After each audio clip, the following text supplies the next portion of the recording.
Hey, Composing Gloves here, and today we are going to be looking at diatonic chord sets and what the true meaning of diatonic means. Because we've talked about it, and right now you should know diatonic as the way I've told you it. This is one of those things where I told you sort of what it is, but now we're going to talk about really what it is. So diatonic, right, the way you're used to hearing about it is we have a scale, and diatonic means we are only going to use notes from that scale.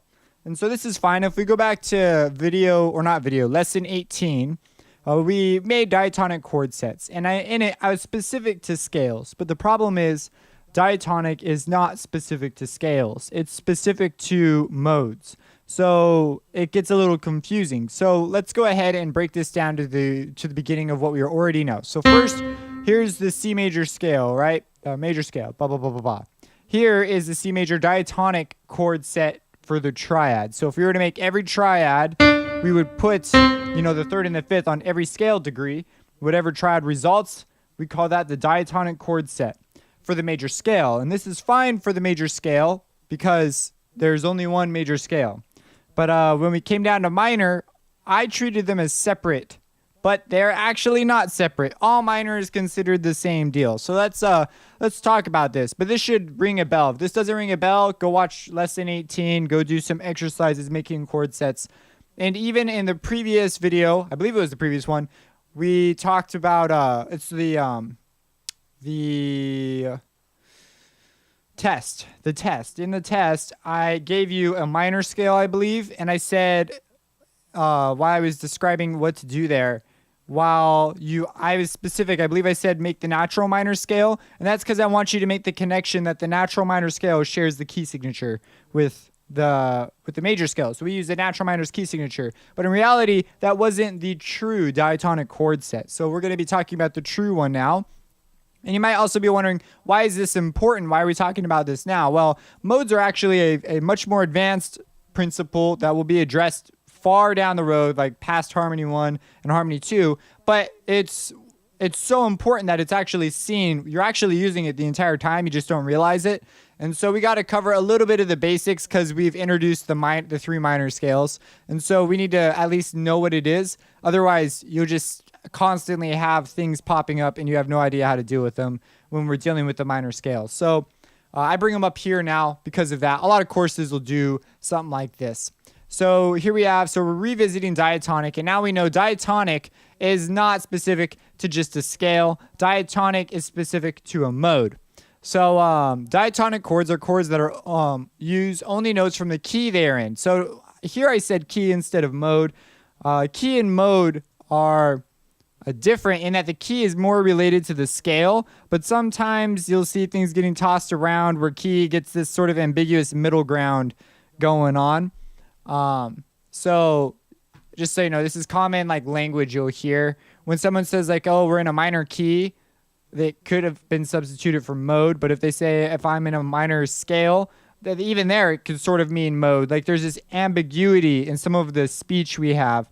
So unless someone says, I am in the natural minor or the harmonic minor scale or the harmonic minor key, then you know they're referring to that specific thing. So diatonic chords are referencing a set of scales. So we'll talk about that more in a second. Chords that do not do this are called chromatic or altered. So what do I mean there? What the heck is this? Just a sec. My door just opened itself. We got ghost doors or something. Okay, so what do I mean by chromatic or altered scales? Well, okay. Let's just go with the really simple example, C major. So if I were to play in the C major scale, that is what we would get. And so the question comes, all right, well, if I want to be diatonic, I would use only chords that are derived from that scale. For the major scale, it's really simple because right now we've only talked about one type of a major scale. So we have like things of that nature, right? So what about things like, what if we wanted to play a C major chord? That's diatonic. A 5 chord, which would be the G major. A 4. And then we wanted to play a C sharp major chord. And then bring it down to a 1 chord. What if we wanted to do that? The C sharp is nowhere in there. So we're not diatonic. and we have done something called chromatic. Now you'll see this word altered. So back it up just a sec. Chromatic. So we've left the diatonic key, and we are now messing with notes that are outside of it, and therefore it is called chromatic. All right, now let's talk about this altered thing. So altered is one of these terms you'll hear that can mean things like chromatic, but it usually is context specific. And so I bring it up here just so you know what it's associated with. But chromatic is used when we're like talking about we're leaving the key, we're doing chromatic movements. You'll hear altered when we're talking about harmonic things. And so chromatic can be just like, the chromatic scale. Wow, that was embarrassing. Okay, so that's chromatic, that's altered. That should make sense. This concept, so the concept that we're going to only use notes from the scale is fine for the major scale because we only have one scale. And we're going to be forming, as we progress, a chord progression map. So the diatonic chord set is actually a blueprint, believe it or not. It is a blueprint that allows you to write harmonic structures. And we're going to get much more into this blueprint. But for now, we have these are the resulting chords. You should just memorize this. Most people just know it off the top of their head because the major scale is like the foundation. So, just memorize these. Like any major scale will have a major one, two minor chords, another two major, minor, diminished, and then another one. So you just need to know that. So over here, so that's fine. But when we talk about minor diatonic, what are we referring to? And we've already sort of discussed this. Minor diatonic, right? Well, actually, I haven't quite asked this yet. Yeah, if I said, write me the diatonic chords for the A minor mode, what would I be saying? The A minor. Come on, do it. And what would you sort of think to do? Well, what I would do, the way I would approach it is, well, first I'd write out all my minor scales. So I'd write, okay, here's the natural, harmonic, and melodic. And they're A. I chose A because if it's got an accidental, it is therefore you can see that it's clearly a different note. So A is nice because it's all naturals. All right, and so we step it up and we add all the chords from each one of these scales. And we notice the natural minor is the same as the melodic minor going down. So we could technically just be like, that's the same thing. So it's these measures here that we care about. And so we say, oh, okay, look at this. We have all these chords. Now all we need to do is get rid of the repeating chords, and the resulting chords would be the diatonic chords set. And if we actually go down to the bottom, I have them. But that's what I'm talking about when I say diatonic. So diatonic refers to a mode. Now, a mode is a group of related scales. At least that's the way we're going to learn about it for now. So the mode also generally ties functionality. So functionality meaning if I was moving around in the key of C, and then I went to the 4 chord, the F, and then I went to the 5, functionally, the 5 chord is calling back to the 1. So if I went back to 1, it sounds very nice. And we're going to be talking about this a lot more in detail. This is how scales actually work. We talk about what it means to have a scale and how does a scale sound like that scale. Well, this is what we're referring to. So this is all stuff to come, but just so you know, diatonic and modes. So we call the minor modes, we call the minor scales a collection as a mode because they serve similar functional purposes. And then we also notice that in the minor, here I have it right here. The big takeaway when we write chords out is that we notice the 6 and 7 go up, giving us variation in chords. This variable 6 and 7 going up and down is what causes our harmonic structure to change, and as a result, they result in different functions. So a chord may gain another function. Another side effect of this, because of this, we have more chords than we commonly use, and so there's actually common chords we prefer to use over others. And when we get into the map, the general map that we use these chords with, you'll see them and you'll learn them really quick.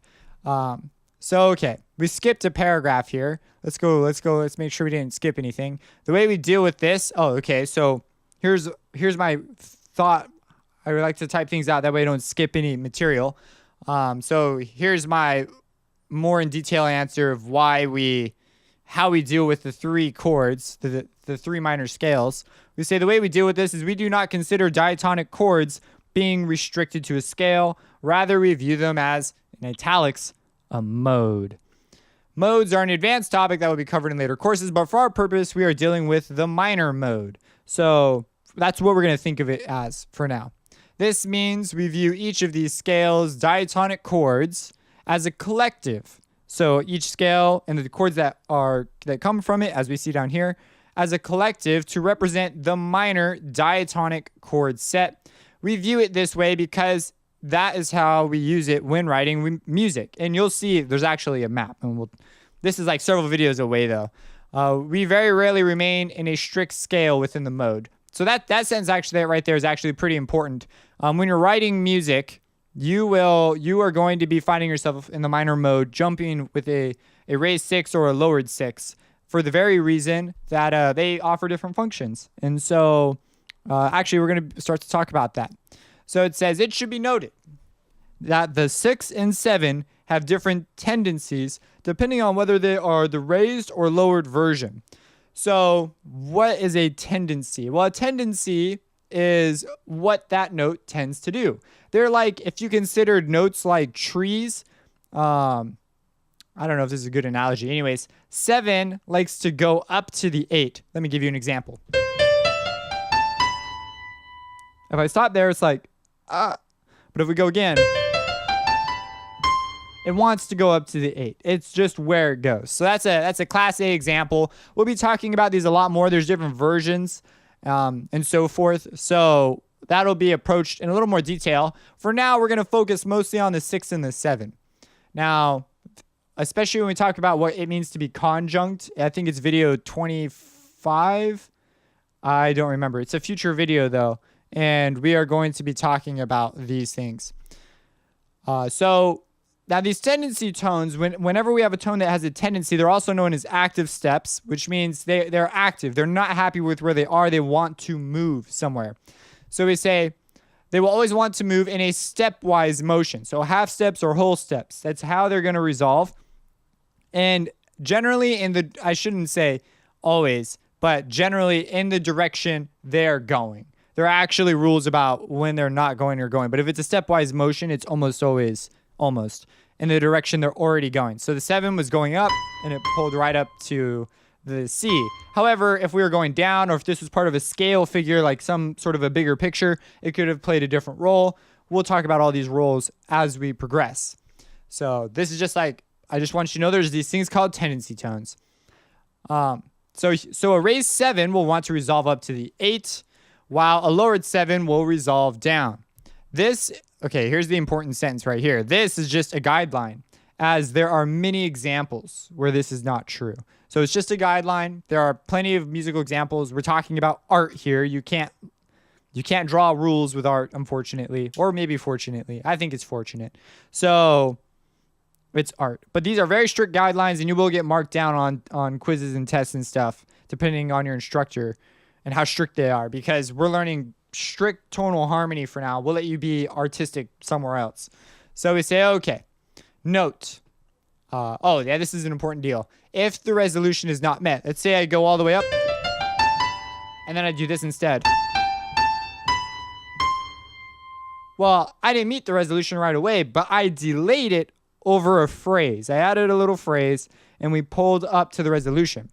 So it says, if the resolution is not met, as in the example I just gave, generally there will be an eventual resolution. So as I just showed you, there was an eventual resolution where the note resolved to is reached after a phrase. So let's go ahead. Let's take a look at an example. So here I have an example, and we see here I have a raised 7, and this raised 7 is actually going to pull up to the 1. So something I didn't mention yet, which I will mention now, is that not all tendency tones are equal. Another example of a tendency tone is the 4. So if I played a scale, that sounds okay, but it wants to resolve down to the 3. Most of the time they want to pull to the 3, and the 2 generally will want to pull to the 3 as well. 2 will also pull to 1 pretty nicely. And the 5. 2's a really special thing. They're all special. What am I saying? So anyways, 7 though is of like volatile on how active it is, and it really, really wants to pull to the 1. I mean, like if 7 is like the baby and the 1 is like the mom, and that mom is gonna get the friggin' baby. So that's how I sort of view the 7. So the 7 loves to go to the 1. It's a half-step resolution, except for in one of the minor scales. As you remember, that is one of the reasons why we raise the 7 is because we lose our half step. And that's a very important thing to us. So, okay, so I have a raised 7. So that is going to be part of why this scale works the way it does. And then up here, I have a raised 6, which will pull to a 7 because it's an active step. It's not as active, though. And then that's going to, since it's a lowered 7, it'll pull to the 6 a little bit nicer. I lower the 6, and the flat 6 really likes to pull to the 5. Or, because that's also a half step. So that's going to be a really nice move. And, yeah, because we're going from here, it was sharp. It's been lowered. And we're going to, what is this? F to E. So it's going to be really nice. And then I end the melody. Actually, this you could criticize this as being on beat 4. But we'll learn about that later. So I'm going to play it for you and just listen to the way these things tick.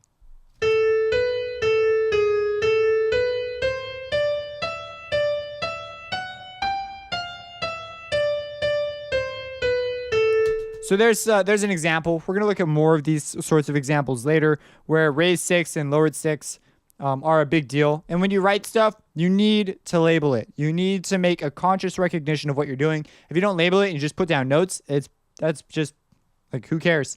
You need to label your stuff. That way you're doing things deliberately. It's not just like this.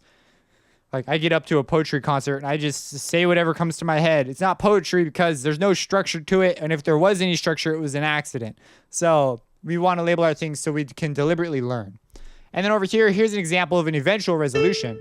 I pull down to a 7, but then I do this leap. And so it's not as strong, but I do it on purpose. Maybe I want to prolong something, or I don't know, maybe I want to trick you. And so I'll play this for you. But I don't tear you from your resolution. You may have that. You just have to wait a little bit. It's like a microwave. You realized there was supposed to be 30 more seconds on that microwave. And so eventual resolution from the sharp 7 to the 8. So very cool. All right. Or the major 7. We have talked about major diatonic triads and know the formula for any major scale. But when we talk about minor, there are many possibilities. Therefore, we learn the most commonly used ones. So this is an important deal here. I label them in bold. And let's see. There's also a map. I keep mentioning this map, and I haven't showed you this map. We won't look at this map for a while, but I just want to let you know if this is like crazy. I do expect you to memorize these. So here are the 3 minor scales, and they produce plenty of chords. However, we only care about the commonly used ones because those are the ones we use the most. They provide the most functional. And so we see here well, geez, I'm jumping all over my words. There are many bold chords here, but the harmonic minor has the note that almost every chord in the harmonic minor is bold, except for this augmented 3 chord. We generally prefer, and if you think about it, the 3 calls to the relative major. So it sort of makes sense that we would use that because it allows us to borrow chords. That's an advanced topic. But we like the major 3. We don't like the augmented 3 as much. So the harmonic minor actually will have this there a lot. Also, this should hopefully start shedding some light on why the melodic minor is sort of a thing. Because when we're going up and down, we may have different things we want to do. And so the melodic minor could be used. I often see people trying to pull out examples of the melodic minor being used as like a solo thing. And while that is cool, its functionality is rooted in 4-part writing mostly. So it's always sort of like an interesting thing when I have an instructor try to show me it using that method. I'm like, I thought it came from like 4-part harmony though. Why are we listening to like jazz? So anyways, just an interesting thing I just find kind of funny. So yeah, they are bold. You should memorize these. You should take away some things, maybe compare some things, notice some things, mess with each one individually. And I'm going to have some exercises, but part of the exercises will be answering questions about these. So anyways, that is, we've revisited diatonic. Now we have a much broader scope. We have a way better meaning. And we have this concept of a collection of scales being a mode. We know about the raised sixth, the lowered sixth, and we even talked a little bit about functional harmony. And that's actually going to be like the most of what Harmony 2 is about the function of harmony. And so on and so forth. If you have any questions about this, let me know. Subscribe. And have a blessed day.